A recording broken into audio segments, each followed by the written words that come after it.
Here we are just finishing plowing the field over there, planting the seeds. Jose,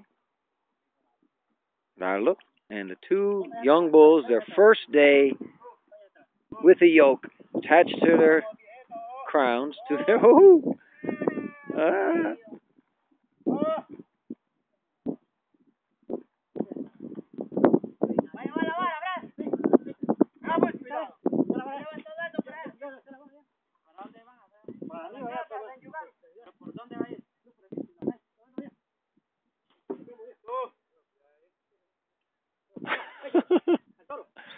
Ooh.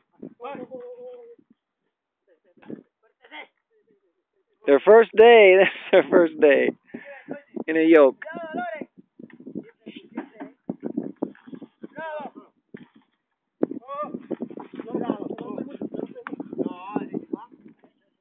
Pobrecitos.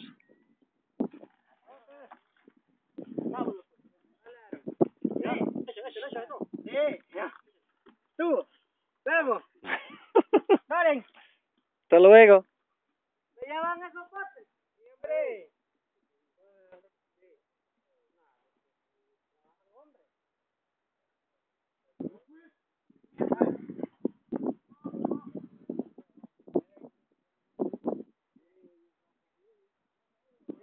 So in place of using diesel and tractors, we use